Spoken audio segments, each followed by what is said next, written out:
बोलिए भारत माता की। बहुत बहुत धन्यवाद।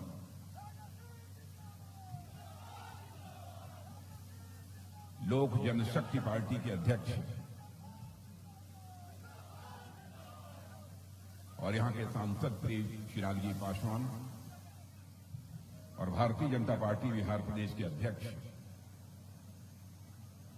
और बिहार के उप मुख्यमंत्री श्री सम्राट जी चौधरी और बिहार के हमारे दूसरे उप मुख्यमंत्री श्री मान विजय कुमार जी सिन्हा, यहां के आपके चिर परिचित प्रत्याशी अरुण जी भारती, मंत्री बिहार सरकार श्री हरीश सहनी जी, श्री राजू तिवारी जी प्रदेश अध्यक्ष लोजपा, सुश्री श्रेयसी सिंह विधायक जमुई, श्री हुलास पांडे पूर्व विधायक पार्षद सह बिहार संसदीय बोर्ड अध्यक्ष, श्री जीवन सिंह जिलाध्यक्ष लोजपा, श्री कन्हैया सिंह जी, श्री शैलेंद्र महतो जी जिलाध्यक्ष जदयू। इस सभा में मौजूद मेरे सभी सम्मानित बहनों एवं भाइयों, जहां तक मुझे याद है लगभग 3 बार जमुई की सार्वजनिक सभा को इसके पहले मैं संबोधित कर चुका हूं, लेकिन मुझे यह भी याद आता है इसके पहले जब भी मैं जमुई आया, बहनों भाइयों, हमारे अभिन्न मित्र जिनके साथ मेरा भावनात्मक रिश्ता था, और मैं ये कहूं कि एनडीए में वह शामिल हुए थे जब मैं पार्टी का राष्ट्रीय अध्यक्ष था, तो हमारे आग्रह पर ही एनडीए में जो शामिल हुए थे, ऐसे स्वर्गीय रामविलास जी पासवान आज हमारे साथ मंच पर नहीं है। स्वाभाविक रूप से उनकी कमी मुझे खटक रही है। खिलखिलाता हुआ चेहरा और जिस गर्मजोशी के साथ आकर वो लिपट जाते थे, उससे जिस अपनेपन का एहसास होता था, मैं उसको शब्दों में बयान नहीं कर सकता। लेकिन जो प्रकृति का शाश्वत नियम है, दुनिया की कोई ताकत उसे नहीं बदल सकती है। जो आया है सभी को जाना है। लेकिन रामविलास जी पासवान अपनी विरासत के रूप में जो चिराग पासवान को देकर गए हैं, बहनों भाइयों, मैं कहूंगा कि आपका चिराग पासवान यह साधारण नौजवान नहीं है, बल्कि मैं चिराग पासवान के बारे में यह कहना चाहूंगा कि एनडीए की पिच का वह रन हीटर है। जितने रन की जरूरत होगी वह उतने रन बनाने की क्षमता आपका चिराग पासवान रखता है।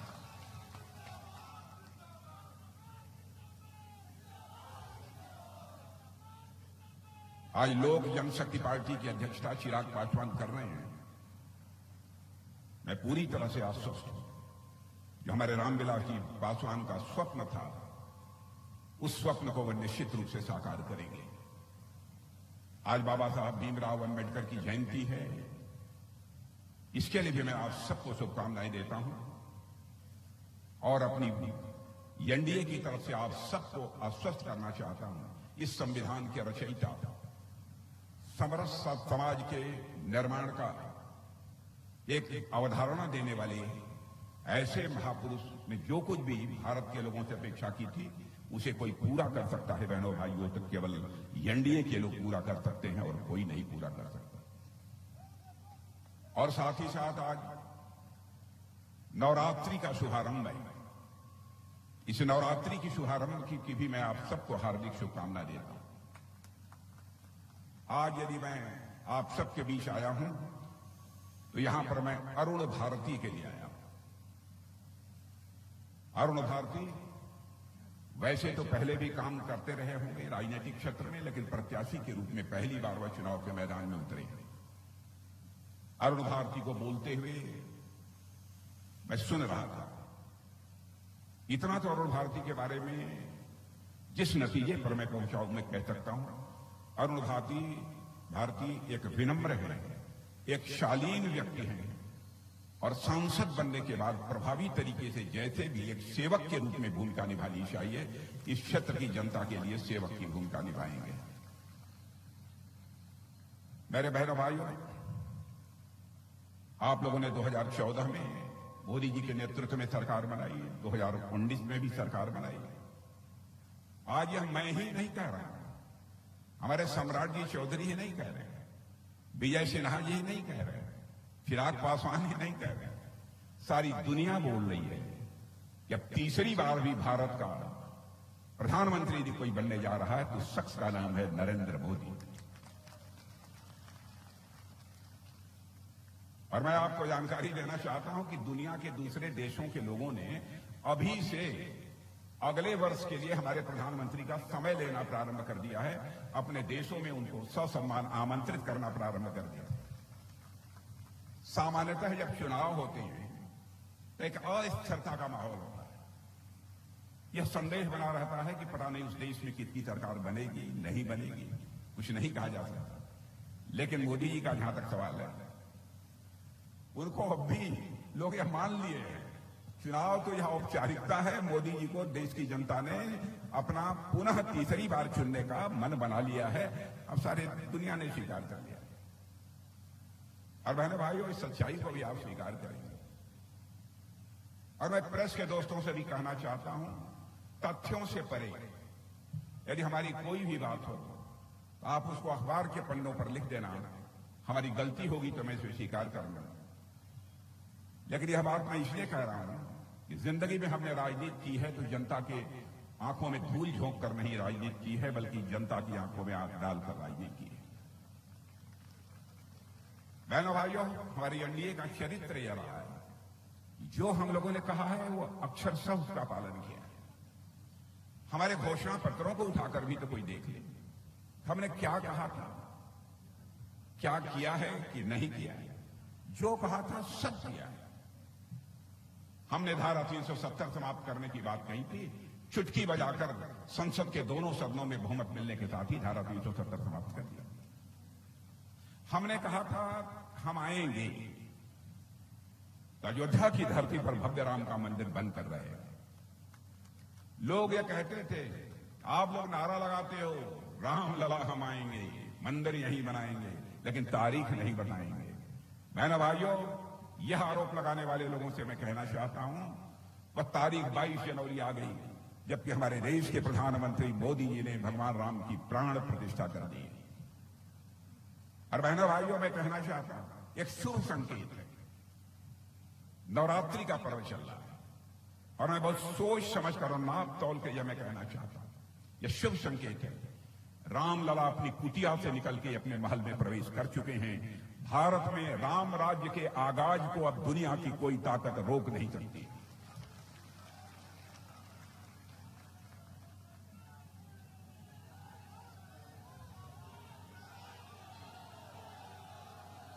और मेरे बहनों भाइयों, राम राज्य किसे कहते हैं? राम राज्य वही राज्य होता है जिसमें कि हर व्यक्ति को, राम राज्य उसी राज्य को कहते हैं कि हर व्यक्ति को दायित्व बोध हो, कर्तव्य बोध हो, हमें क्या करना चाहिए इसकी जानकारी। अधिकार बोध से नहीं, हमारा अधिकार क्या है।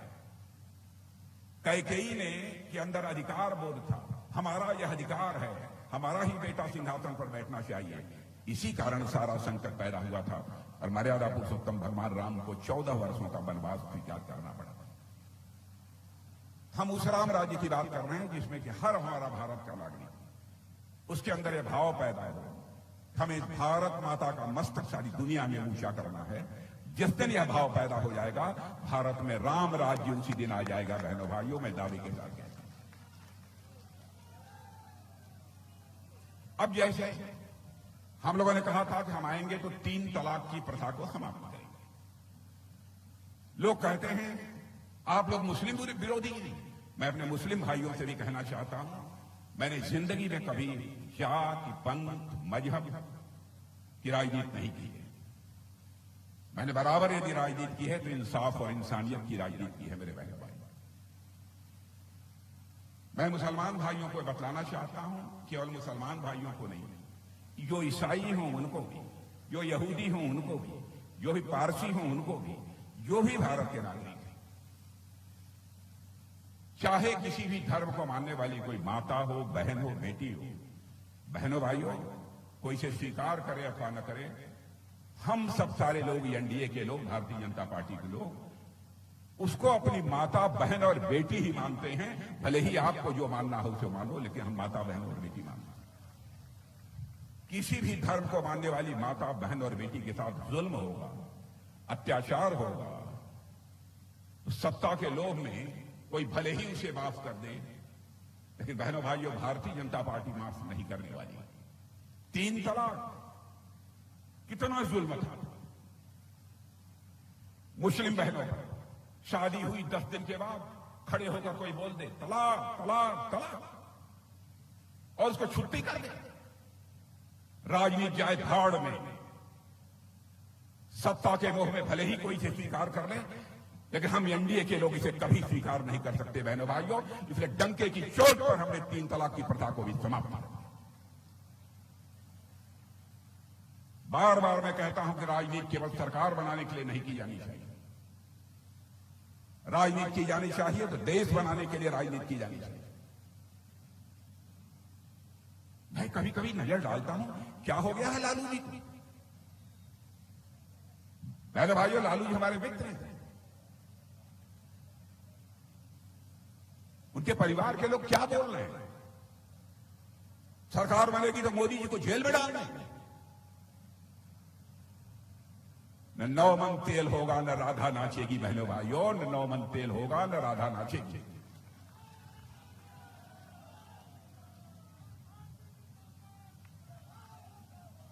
जो लोग खुद ही जेल में हो, कोई बेल पर हो, वो मोदी जी को जेल भेजे। मैं जानता हूं बिहार की जनता बहुत स्वाभिमानी जनता है, अच्छी तरह सब कुछ बर्दाश्त कर लेगी, लेकिन मोदी का जेल जाना यह हिंदुस्तान की जनता को कतई स्वीकार नहीं हो। इस तरीके की बातें जो करने वाले लोग हैं उनको पूरी तरह से नकार देगी इस देश की जनता। अब मछली नवरात्रि के पर्व पर आप खाते हो, क्या संदेश देना चाहते हो?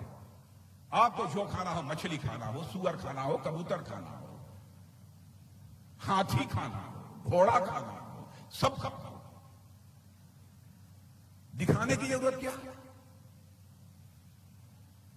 बहनों भाइयों, केवल वोट के चक्कर में तुष्टीकरण की राजनीति से कहते हैं कई खास मजहब के लोग इसके कारण हमसे खुश हो जाएंगे, वोट दे देंगे। लालू जी मैं कहूंगा, ऐसे लोगों को संभालिए। राजनीति केवल वोट लेने के लिए नहीं होनी चाहिए। राजनीति का मतलब होता है, राजनीति के 2 शब्दों को मिलाकर बना हुआ है, राज और नीति। नीति यह संस्कृत के नए धातु से बना, जिसका अर्थ होता है ले जाना, किशोर ले जाना, सन्मार्ग की ओर ले जाना। ऐसा राज जो समाज को सन्मार्ग की ओर ले जाने का काम करे, ऐसी व्यवस्था, ऐसी नीति, उसे ही हम राजनीति कहते हैं। लेकिन ये राजनीति शब्द जैसे लगता है अपना अर्थ भी खो बैठा, भाव भी खो बैठा। क्या क्या वादे इन लोगों ने किए थे? आरजेडी और कांग्रेस ने हमारी यहां सरकार बन जाएगी, 10 लाख लोगों को नौकरी देने। मैं बच्चों आपसे पूछना चाहता हूं, आप जितने खड़े हो, एक को नौकरी इन लोगों ने दी है कि नहीं दी है? नहीं दिया है तो हाथ उठाकर बताओ, दिया है कि नहीं दिया है? बराबर जनता की आंखों में धूल झोंक कर उनका समर्थन इन लोगों ने हासिल करने की कोशिश की है। बहनों, ये कहते हैं कि हम बड़े पिछड़ों के पक्षधर हैं। मैं कहना चाहता हूं बहनों भाइयों, सच्चाई है कि पिछड़ों के लोग दुश्मन हैं। कर्पूरी ठाकुर जी ने आरक्षण की जो व्यवस्था दी थी, मैंने उत्तर प्रदेश का मुख्यमंत्री रहते हुए उसे लागू किया था। उनके प्रति इनके मन में कोई सम्मान का भाव नहीं। पहली बार कर्पूरी ठाकुर को भारत रत्न से नवाजने का काम यदि किसी ने किया है तो हमारे देश के प्रधानमंत्री मोदी जी ने किया है। बहनों भाइयों, दूसरा नहीं किया। ओबीसी कमीशन बना था, ओबीसी कमीशन को संवैधानिक दर्जा मिलना चाहिए, लंबे समय से मांग हो रही थी, लेकिन उस पर भी इन लोगों ने कभी ध्यान नहीं दिया और अपने को पिछड़ों का मसीहा साबित करने की कोशिश करते हैं। बहनों भाइयों, ऐसे लोग केवल अपना घर बनाने के लिए राजनीति करते हैं, अपना परिवार बनाने के लिए राजनीति करते हैं। लेकिन हम लोग केवल घर और परिवार बनाने के लिए राजनीति नहीं करते हैं, हम देश बनाने के लिए राजनीति करते हैं। मेरे भाई, इन लोगों ने तमाशा बना दिया है। चाहे काकेलकर की रिपोर्ट रही हो मंडल कमीशन, उसको ठंडे बस्ते में डाल दिया, मंडल कमीशन का विरोध किया, हर चीज का विरोध किया, फिर भी अपने को पिछड़ों के मसीहा कहते हैं। लेकिन चलिए जो था तो था। बच्चों को नौकरी, बच्चों को जेल भोज रहे हैं, पेपर लीक हो रहे हैं, क्या क्या इनके शासनकाल में नहीं हुआ?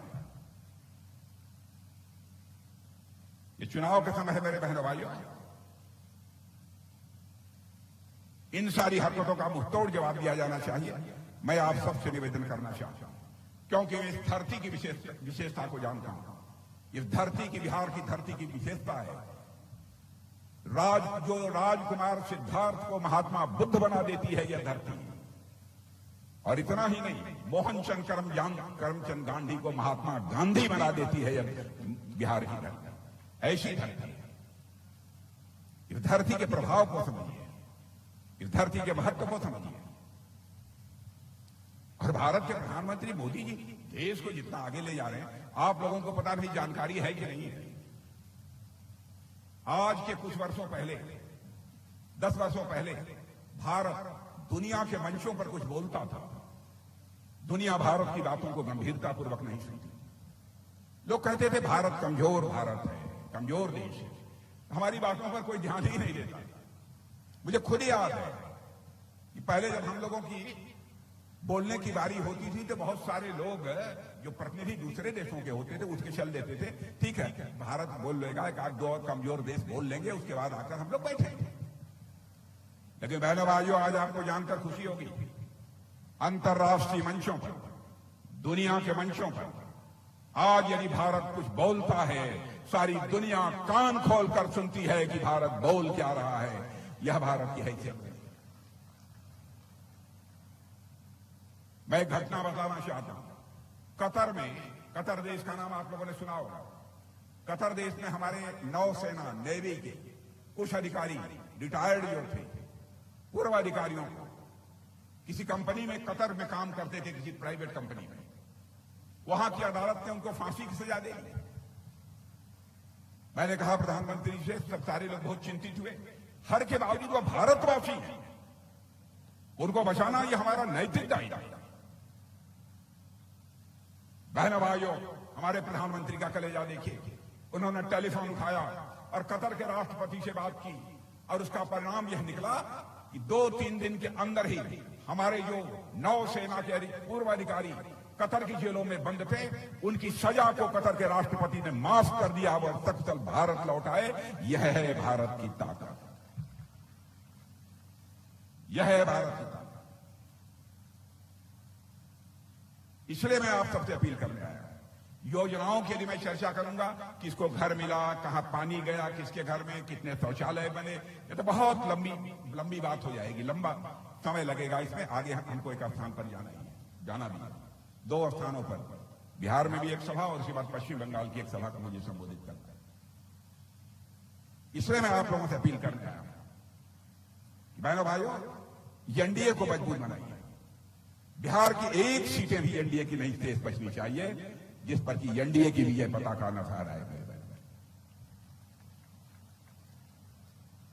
और हमारे अरुण भारती जी का चुनाव चिन्ह, हमारे चिराग पासवान का चुनाव चिन्ह तो हेलीकॉप्टर है। क्या बात है, जरूरत होगी तो उड़ जाएगा, जरूरत होगी तो धरती पर आ जाएगा।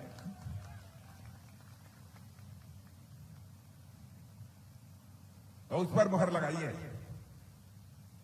और भारी मतों से उनको विजय दिलाइए।